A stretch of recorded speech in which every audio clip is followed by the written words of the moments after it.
Crikey mates, welcome to Voicey here. This is your host, Captain Zach, and that is the only Australian accent I will ever do on this channel because everyone in the comments is Australian, and I already get enough crap for my bad accents as is. Anywho, today's subreddit is r/IDontWorkHereLady with a couple bonus stories from r/. I'm just kidding. It's unadulterated unemployment just like you guys like it, as we've discussed. Don't forget to like, subscribe, and hit that bell to never miss an episode.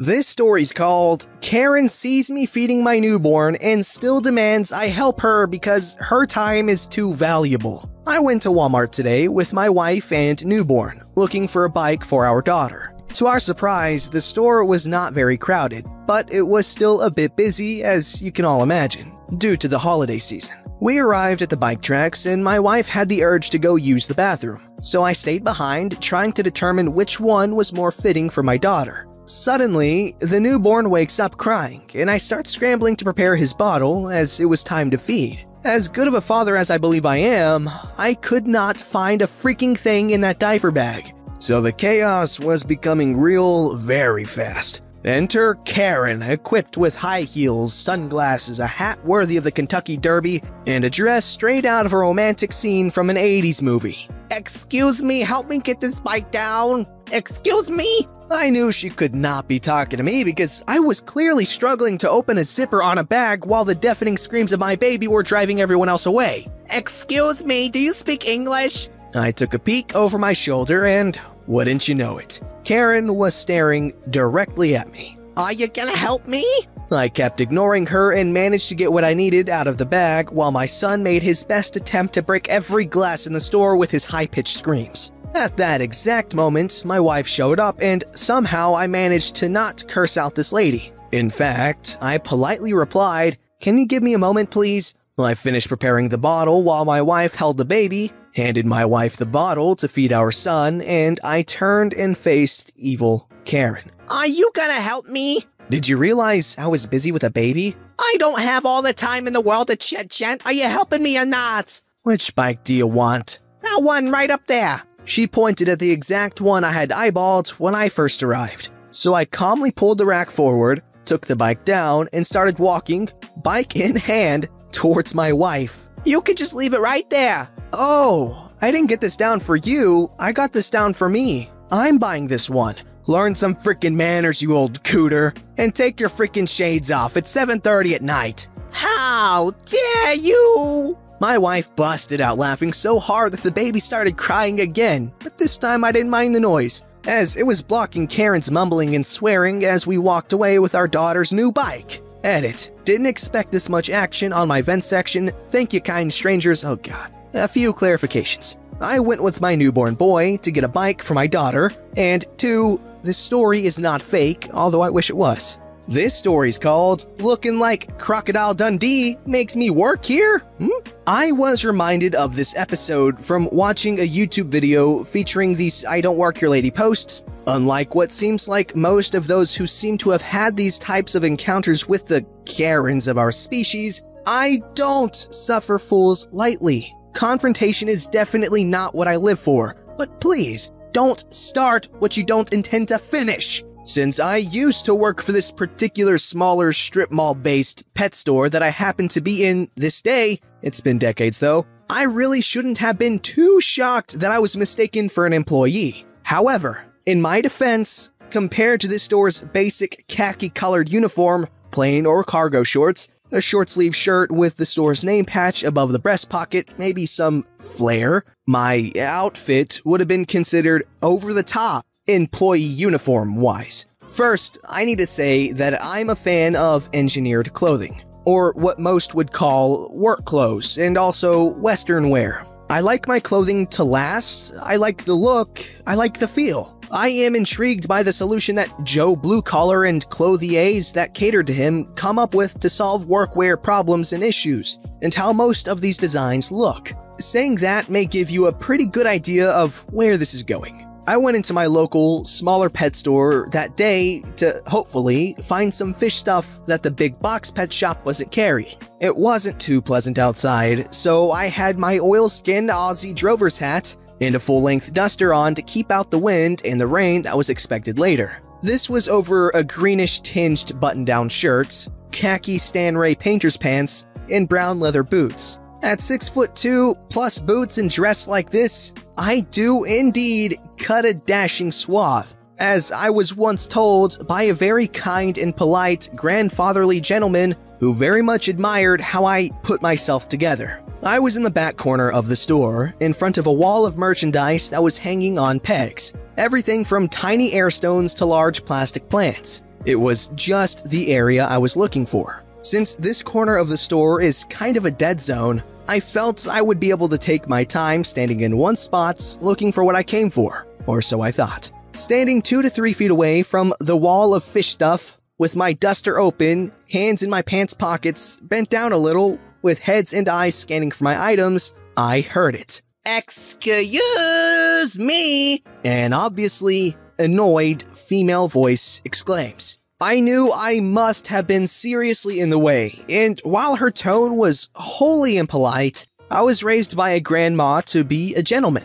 Yes, with a capital G, even in the worst of scenarios. Please remember this for later, please. So with a quick glance in this lady's direction, I apologized and moved aside, down the wall of fish stuff, further away from her. Stepping with me, she repeated, this time louder, "Excuse me!" This time, I turned completely around, standing to my full height, remember, and faced her. My rising to full height made, I was presented with the presence of a classic Karen. Haircut, dress, sunglasses, etc., taking a nervous step back. However, in true Karen fashion, she wasn't deterred by my dashing suave. "I have been waiting for you to turn around and serve me," she half screeches. I don't immediately go into "I don't work your lady" mode, but remembered how I was raised. I figured, since she was only about 5 feet tall, she was looking to get something from high up above, and just doing it in a very impolite way. So I figured I'd cut her a little slack. This would not be the case though. "I need a 55-gallon tank and all the garbage that goes with it." Yep, garbage is how she referred to all the equipment you need for a fish tank. Apparently, this was not on her preferred list of chores for the day. "All the fish as well. I don't want to have to come back here again." Oh yeah, this is definitely not something she wants to be doing. She was so wound up, she didn't even allow me to get any kind of utterances out. As soon as I would open my mouth to try to calmly explain that I don't work here, she'd spout off about her being in a hurry, her having to spend all this money, and how I'm not moving fast enough from the spot where she found me. Like I said, this was a dead zone corner of the store because they didn't really sell a lot of fish and/or supplies at this location. So I figured no employee was coming to my rescue anytime soon. 55-gallon! Let's go, mister! I do not want to be here all day.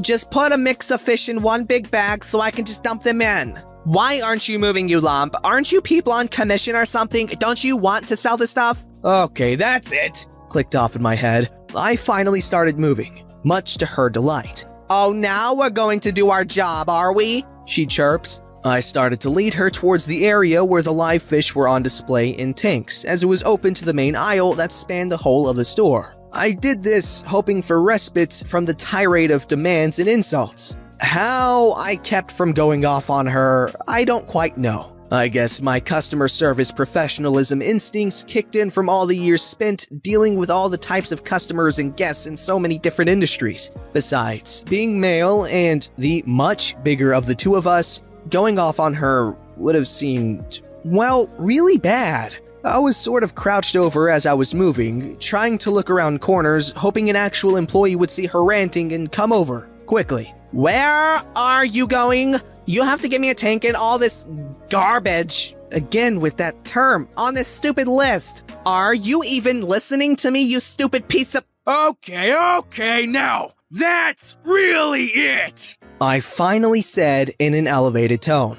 This done, as I turned back, once again raising to my full 6'2" plus height, making her step back and, unbelievably, take pause. I jumped on the opportunity to interject again.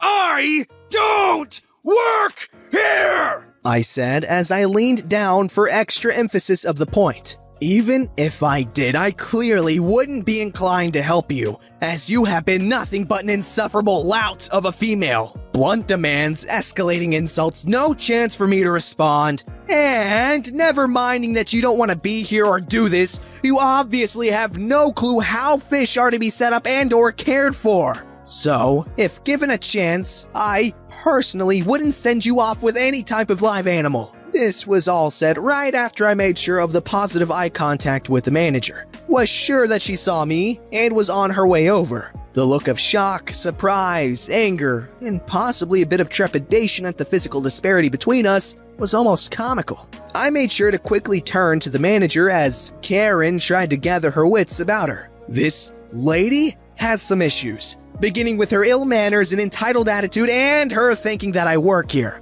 I had slowly turned my head back to peer into her red face and tightly squinted eyes, which I do not. Then there's her lack of knowledge about fish and their care. She does have a list, presumably from someone who knows and cares more, so I wish you luck in dealing with this. And with that, I gave Karen a glance, tipped the brim of my hat, gave her a slight smile, and got the hell out of there. It turned out to be one of only a tiny handful of times that a woman had gotten me that riled up in public. However, like I said, I don't suffer fools lightly. Male or female, apparently. Okay, first up, let me say that I 100% understand where this guy's coming from. While I'm not that into, I don't know what he referred to it as, engineered clothing or something, but I do love me some cargo wear because pockets, man. Pockets are so useful. I really remember when I was in 7th grade, okay? I had all these survival books and stuff like that, and I really wanted some tactical combat boots that, you know, they're waterproof and all that crap. And I wanted, you know, sick nasty knife, and I just wanted to be decked out on all this survival gear. And anytime I went on a plane, I always kept my survival books and stuff like that just in case we somehow got in a plane crash in some uninhabited wilderness between freaking Oklahoma and Texas. Anyways, I understand where this guy's coming from with that, and I can respect that he tried to keep his composure despite this woman being a major pain in the hiney. Also, I grew out of that, so don't make fun of me. This story's called Stormed Out After Quitting a Job I Never Had. This happened to me yesterday, and I can't not share it because it's absolutely hilarious to me. I was recently hired in a smallish motorcycle garage workshop just under 3 weeks ago as a mechanic. Yet, what I tend to do most of the time is errands for the other people that work there, as I'm new and I'm not gonna complain. Normally it's organizing bolts, tidying tools up, sweeping, or grabbing food on the lunch break for everyone. They chip in, cash-wise for it obviously. Just before lunch, myself and one of my colleagues managed to bend a breaker bar, a large bar designed to increase torque on a nut bolt to make stiff bolts easier to loosen, and therefore needed to replace it. I take the company card, as it's a company expense, take everyone's money, and head into town to go do some light shopping. Thankfully, we're situated about a 5-minute walk from a Halfords, a British store for bicycles, car parts, tools, etc., and there's a small coffee shop opposite. The work uniform we have is essentially just black overalls, and I personally put a hoodie over the top half, as it can get quite cold around this time of year. This makes me look very similar to the uniform that is worn in the Halford shop. I turn up and head to the tools section and find a breaker bar easily enough. They're quite large, so it's hard to miss them. While I'm there, I have a general browse at a few other things in the shop, and an employee asks me if I need a hand. I'm juiced up on coffee and am reading the back of an alarmed padlock box when they speak, and it makes me jump, smacking my head on the shelf above and knocking some things off the shelf. Nothing heavy or delicate, just a few pairs of heated gloves and some tubes of glue. Apologizing and able to laugh about it, I assist the worker in placing everything back onto the shelf when a buzzer goes off and he says he has to head to the office, and thanked me for helping restack the shelf. Just as I finished restacking the shelf and picking up the item I was looking at, a man walks in with a toolbox that the place sells and comes up to me kicking and screaming that he lost part of it or something. I honestly wasn't paying attention to what he was saying. I attempted to explain that I don't work here. He simply pointed at my legs, presuming they are trousers, not overalls, and calls me a liar, and that if I don't replace what he lost, he would fire me on the spot. The worker who had headed to the office arrived back at the end of the aisle about this time and asked if there was anything he could help with, and I, having spotted his name tag beforehand, told him by name that I've got this, turning back to the clearly irritated gentleman to tell him that he can't fire me because I quit. I place the items I was holding on top of the toolbox, straddled across his arms, and storm off, being careful not to turn and show the massive grin on my face. Out the doors I went, and off to the coffee shop before returning to work, having completely forgot to return and buy the breaker bar. Told them the story, and another colleague walked over and bought it himself with the card. Really lightened the mood of a cold, dirty workshop for the day. Well, that was a pleasant little story. Good job for getting the breaker bar, though.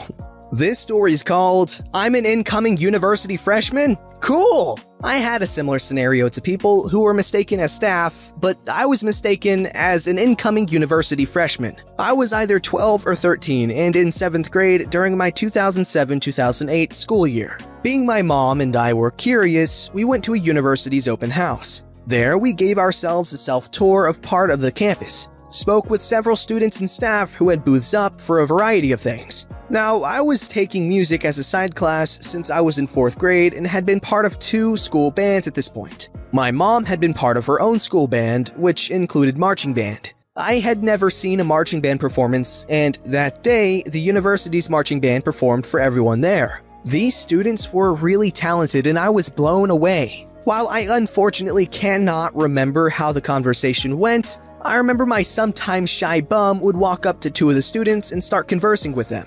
I can somehow recall asking how difficult it was to walk in formation, and I spoke of how I was considering being part of a marching band later on. And then one of them spoke up and either assumed I was an incoming freshman or asked if I was because they were not certain. I was shocked at that. I was still in 7th grade and 12 or 13, and there I was being mistaken as an incoming freshman at the university level. I did explain that and they apologized. But we all, the 2 students, my mom and I, got a good laugh over it. We guessed their mistake was based on my overall appearance, the way I carried myself, spoke, and the questions I asked. That is my only experience with being misidentified in a #IDontWorkHereLady type manner. But it is still a good story. You know what, that is a good story, because I know for a fact that if I was 12 or 13 and I was mistaken for a college freshman or an incoming college freshman, I would have been like, dang.